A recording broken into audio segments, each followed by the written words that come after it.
Hey guys, welcome back to my channel, and in this video I'm going to give you some tips in helping you to not go back to the narcissist. You know, we hear a lot of videos that saying don't turn back, don't go back, but I think, a person needs to have some tips and tools in their bags, because if you've been programmed and stuck in this constant cycle over and over, it's harder to break it sometimes the longer you've been doing it, because you become accustomed to it.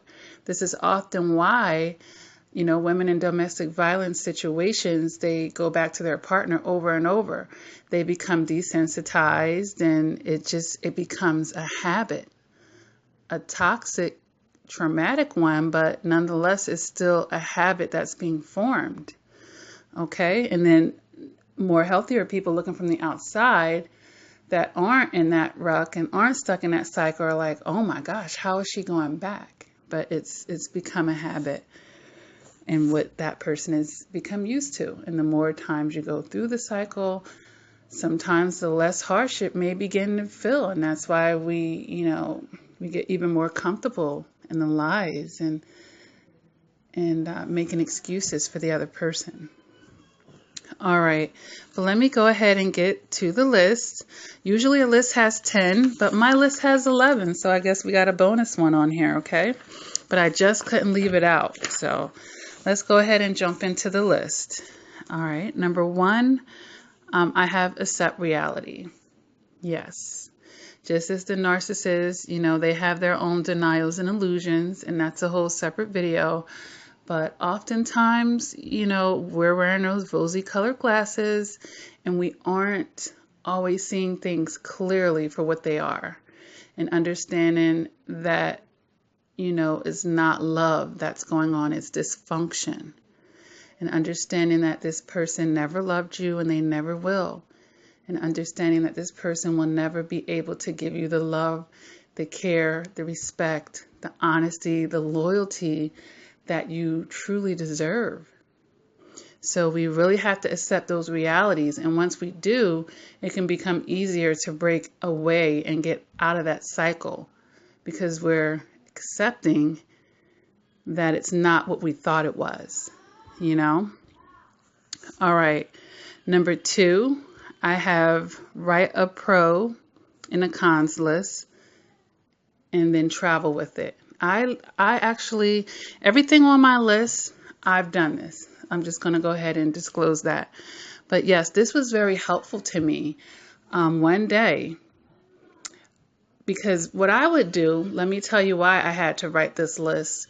What I would do was I would feel these rage, I would feel this anger, but then I would feel a need to call the narcissist to curse him out. Like I was feeling all this stuff, and then here I am turning back to my abuser to express myself like he really cared, which he didn't. If anything, he's going to take satisfaction in knowing that I'm crumbling and I'm in this broken state,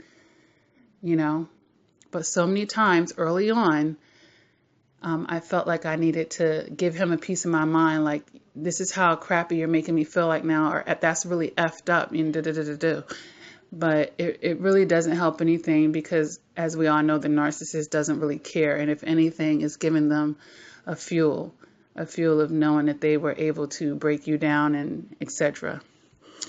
All right. So writing that list of all the horrible things that he did to me, and just so I can remind myself, whenever I felt like reaching back out for whatever reason, even if it wasn't because I was inviting him back into my life, but inadvertently, whenever you're communicating with them, it is an invite. Even if you're cursing them out, you're maintaining that connection. So we want to really go no contact, and no contact means not even cursing them out and whatnot. All right. So let's see. Number 3 on my list is find an outlet for your feelings. And, these outlets can be friends, family, counseling, support groups, YouTube videos.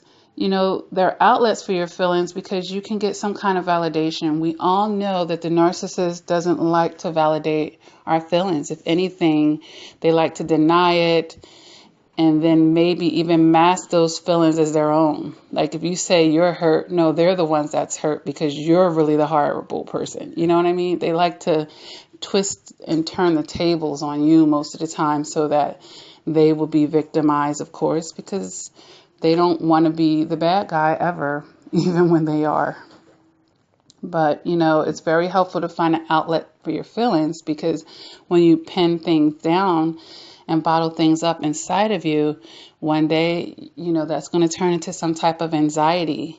And I know during my post-traumatic stress disorder, I started having panic attacks, and that's anxiety and things being bottled up. Because most of the time in my life, when I'm going through traumatic experiences, I felt like I never really had time to feel and be in the moment because I'm still a single mom and I still have responsibilities and I still have a job to go to and I still have this and that going on in these projects. And even if my personal life is falling apart, okay, well, you know what? In 8 hours, I got to get up and do this.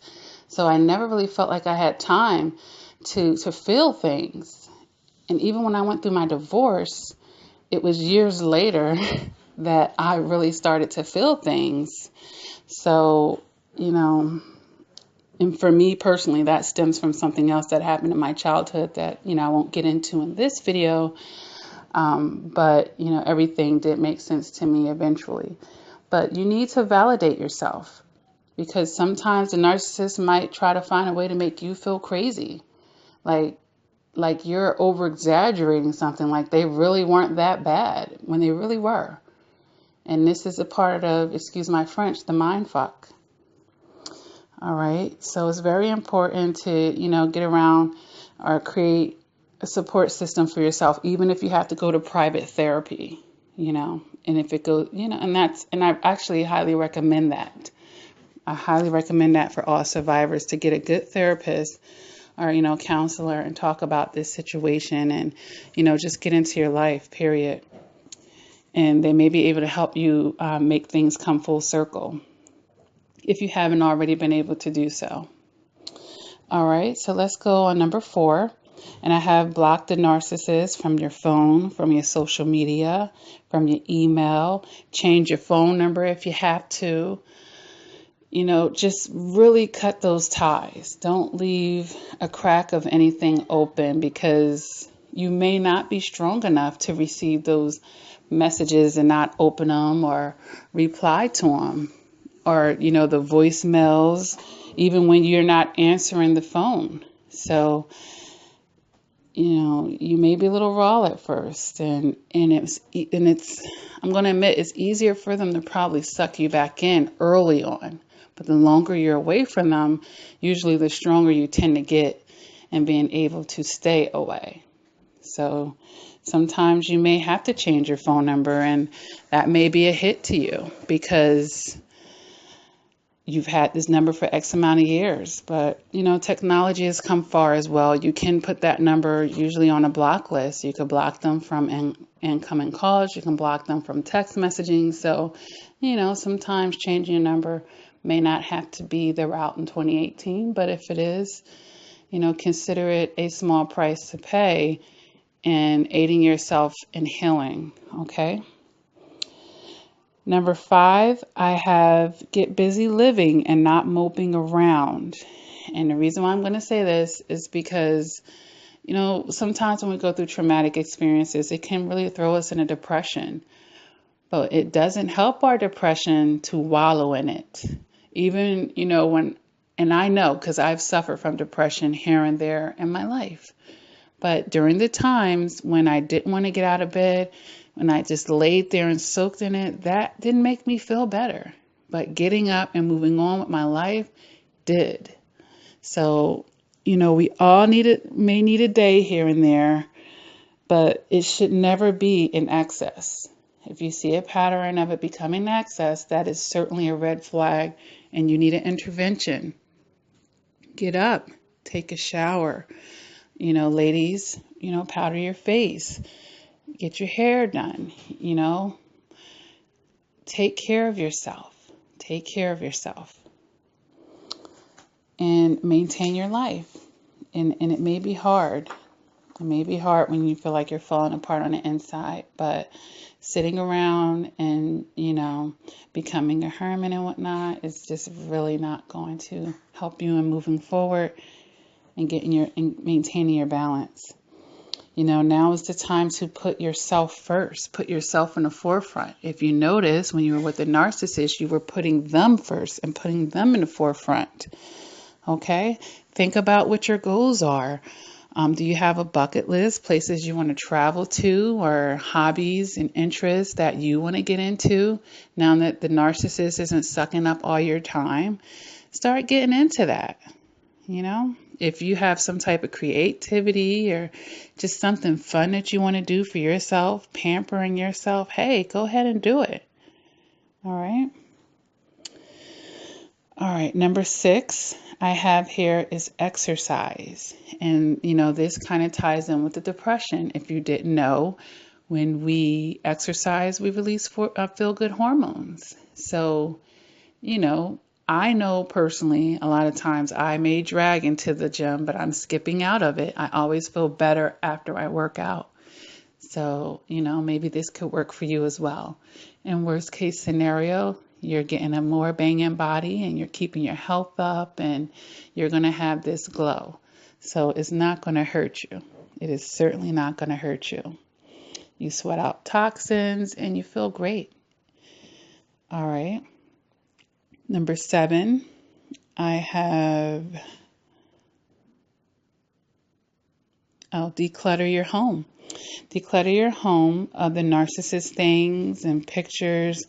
And, don't make a keepsake. Don't take the narcissist things and put it in a little box and store it in your house somewhere. Get that stuff away from you. Get it away and out of your home, honey. You don't need those memories and reminders around you. It's all fake and phony anything, and it may actually turn into a negative trigger for you. Get it away. You need to break attachment with these things, and like I said, get it away. Burn it, whatever. Throw it in a dumpster. Just get it away from you, okay? Number 8, reevaluate your boundaries and how you set them. And the goal is basically to learn how to improve upon them. If we really, think about the whole situation, the narcissist was able to penetrate us more than likely because our boundaries weren't being set as strong as they should have been. So this is an area where we have to get stronger in. And I had to do it as well. I've done the work and my boundaries are way more stronger. And it's something that I'm constantly still working on and reinforcing in my life. And I definitely recommend it for you as well. Number 9, I have, know that you don't owe the narcissist anything. Now, a lot of times we might feel like we need to go back because, this person is going to be homeless now. They're going to lose everything they own. I was paying for this and that. I was helping his mother with that. And because when we go into the narcissist's life, we're their fixer. We're their fixer. But guess what? They got enough. They got way more than they even deserve to ever get. You do not owe them another ounce of your energy, effort, or resources. So please don't feel guilty once you break it off with them for whatever consequences that is going to fall on that narcissist, be it they're out on the streets. You know what? They should have thought about that before they came into the person's life and pretended like they cared about them and played all these games and manipulated, stole, cheated, and a whole laundry list of things that typically happens when a narcissist comes into our life. You don't owe them anything. You don't owe them anything. Get that out of your mind if you have it in your mind. Number 10, I have make it clear to mutual associates and acquaintances that you are done with the narcissist and ask them not to pass messages to you.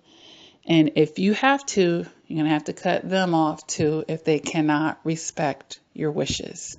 Right now, it's just about you and your healthy and your well-being, and you need to do any and everything to protect and nurture that. Okay? And anyone that really cares about you will respect your boundaries with that, because that's a boundary right there. And my number 11 bonus tip, and this is actually a really big one, guys. Be okay with being by yourself. A lot of people that fall into the narcissist grasp have attachment issues and abandonment issues, meaning, maybe in your childhood, maybe a primary caretaker, maybe you lost them to death, or they didn't connect with you, or they abused you. Either way, I'm sorry, I gotta sip some water. This is one of my longer videos.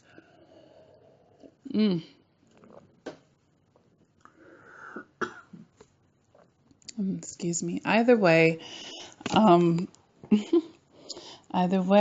you may have gotten into a state where you just really became codependent on having that person into your life and just needing to have a person in your life, generally speaking. The thought of being single, the thought of being by yourself was this negative thing to you.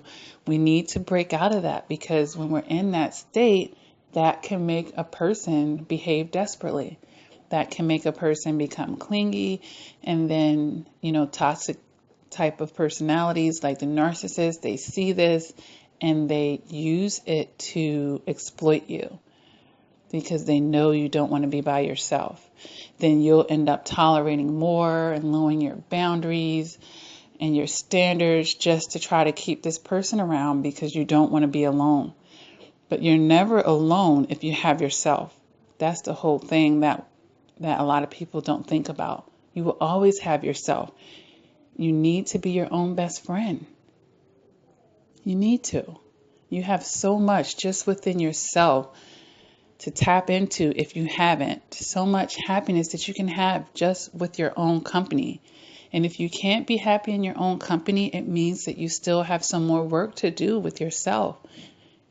And another person is not going to be able to fill that void. It's all the work that we all have to do within ourselves, to build that self-love and that self-esteem and that self-confidence. Because then when you're in that place, you're a rock now, and you're not going to take any and everything. You're going to be strong and solid, and you'll be able to let go of a toxic person right away because you're not coming from a needy place or a desperate place, or, you're not struggling with those issues. You can move out of them and graduate into a better space. All right, guys. So I'm going to go ahead and stop this video. And I really hope these tips really help someone from not going back to the narcissist, okay? If this is your first time to my channel, welcome to my channel. And I meant to say this in the beginning of the video. And I hope to see you back again. And if you've been banging it out with me, thank you. Thank you. I really do appreciate it. Click the like if anything resonated or helps you in this video. Please share this video. A lot of survivors, they may need these tips or tools. And I'm always free with comments and questions down here in the comment section. My email address is here in the description. If someone, has any video ideas or anything pertaining to narcissism that you would like for me to discuss. And other than that, I think we're done. So until next time, guys, take care, and I'll talk to you.